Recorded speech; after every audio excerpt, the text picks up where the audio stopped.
I probably shouldn't have accepted this ride, and I thought about canceling it twice. Let's talk about it.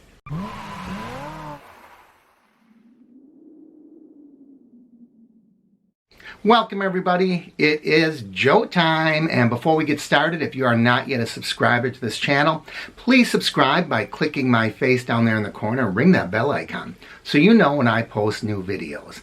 Yesterday, I took a trip that I think was a classic case study in Uber Pro. Now, I am just at the very lowest level, the blue level of Uber Pro. I forget what it's even called because it isn't anything fun. I think it's called partner level, right? So I'm not really all that concerned because I'm not going to hit a level, not how I drive. I'm kind of a weekend warrior.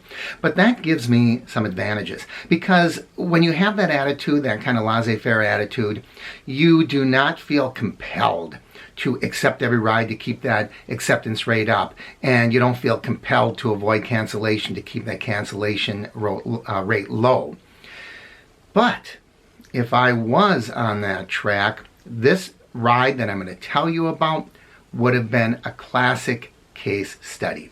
So let me tell you what was happening.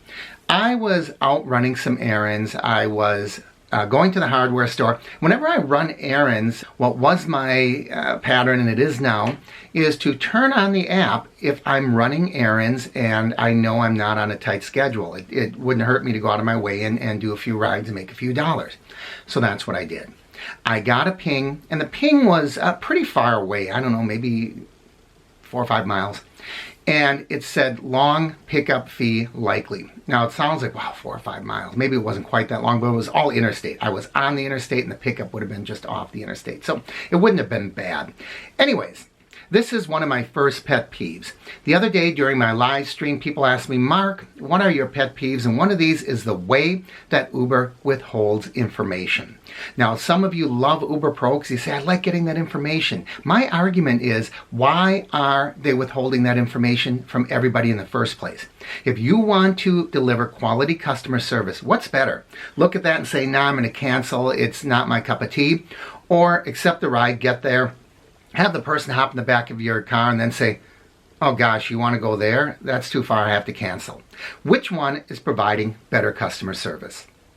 So what you're saying is the only people you want to provide customer service are our upper tier drivers, excuse me.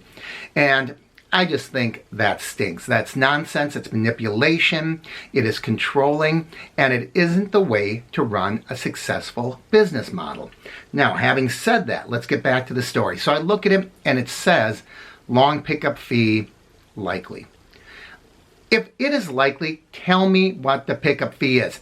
I can't tell you how many times, and you've experienced this as well, I'm sure, where it says long pickup fee possible, and you don't get the fee. They know where we are. They know where the rider is. Why all this possible and likely and all of these semantics? Just tell us, am I going to get a pickup fee or not? In my mind, this is classic Uber manipulation. Right, wrong? I want you to tell me by leaving a comment down below, because I think if there is a long pickup fee, just tell me. It helps me make a decision, right? So anyhow, I thought, yeah, I'll take this one. I'm not doing anything right now. I went there, and that was my first point, by the way, where I would probably have declined this ride had this been my bread and butter. Have I been out on an 8-hour day and I really was pounding the pavement to make money, I wouldn't have gone that far out of my way for a likely pickup fee. I would not have done it. I would have canceled, and now we're playing that mental gymnastics game of where is my pickup rate, where's my cancellation rate, what's my acceptance rate, and we start doing all this stuff, and it takes us away from our primary goal of doing the best job we can and doing what's best for me monetarily. Anyways, I didn't cancel, or I didn't decline it. I did accept the ride. And I got to the location. It was a great big warehouse. For those of you in the Milwaukee area, I'm going to give you an idea of how far out I was getting. This was in Oconomowoc. Now, Oconomowoc is one of those cities in Wisconsin that have the Indian names that nobody can pronounce outside of the state. It's about as far west a lot of people wouldn't even consider it the Milwaukee area. But it's about as far west as you're going to get before you start hitting a lot of nothing. So I went to pick the passenger up, and it was a big, like a Target distribution center, you know, with all of these trailer trucks parked, and it was a Sunday afternoon, so there's no activity there. And I'm going down this long road that leads to the place, and I come to a road with two arms down. It just stops. No guard station, no nothing.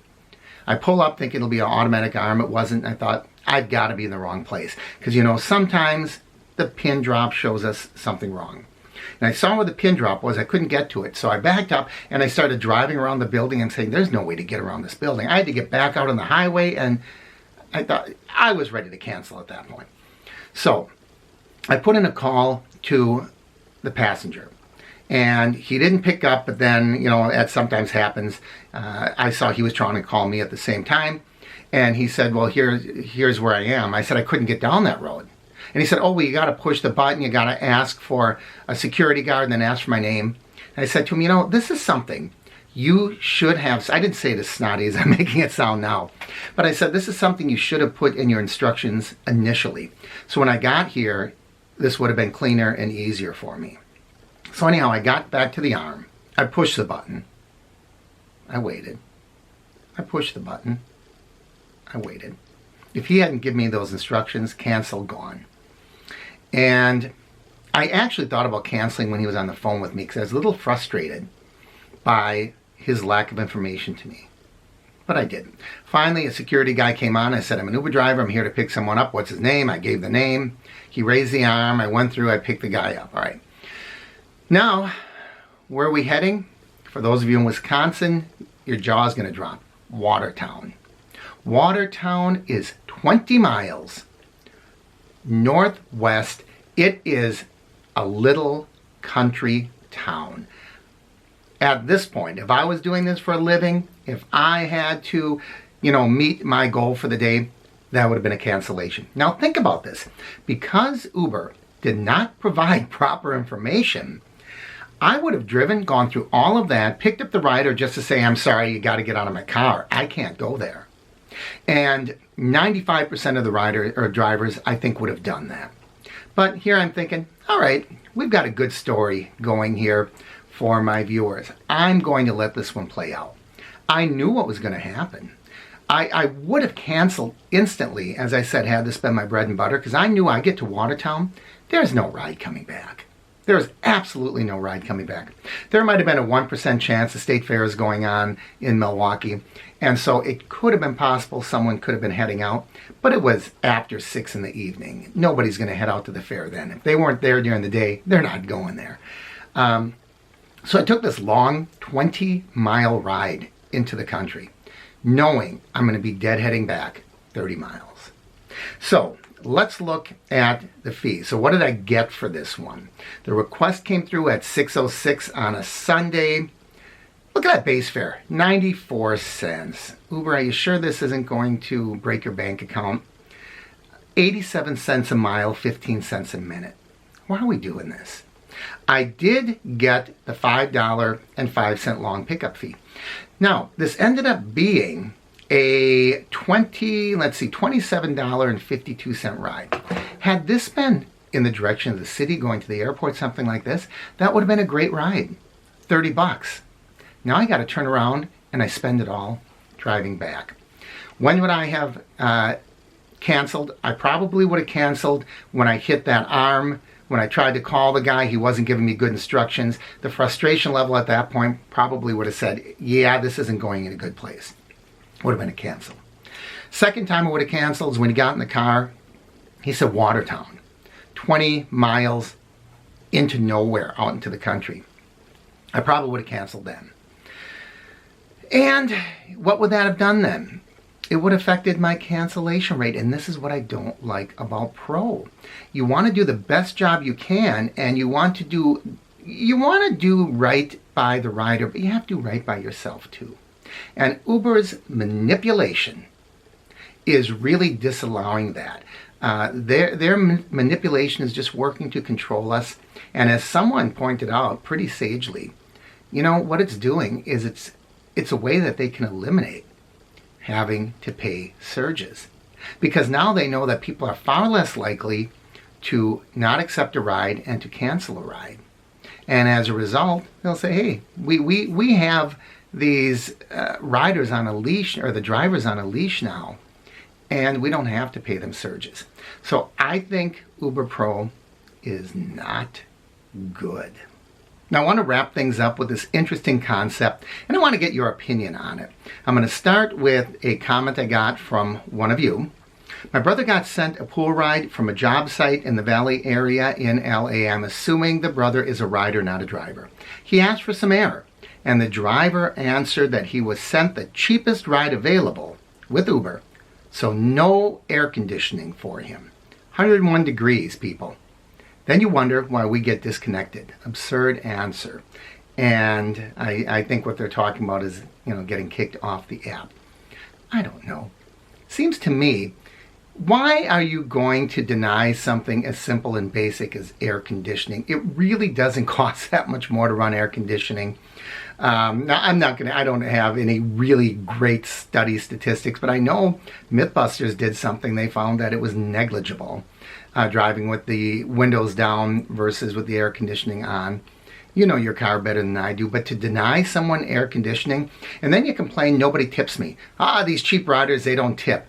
Are they going to tip you right after you say, I'm not going to give you air conditioning? Now, I know what you're going to say. I already know. I'm a step ahead of you. You're going to say, yeah, well, Uber Pool are so cheap, they don't tip anyway. I don't know. But I was sent this picture. I hope this is tongue-in-cheek, but after that last comment, I'm not sure. And you can see the picture here. Due to extremely low rates, Uber is charging you for this ride. Air conditioning use will now require an additional $5 cash payment.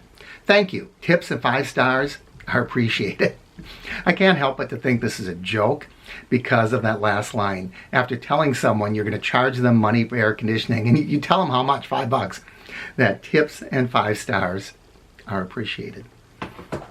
I don't know, you tell me. What do you think about this? Do you deny people the basic creature comforts like air conditioning because you don't think that they're paying enough for the ride? Leave it down below. So those are our stories for the start of this week. Monday, August 5th, 2019 is August 5th, right? Yes, it is August 5th. So thanks for joining me, everybody. As always, I encourage you to like and share the videos. If you haven't already, please subscribe, ring the bell icon so you know when I post new videos. I'm Mark with UberHints.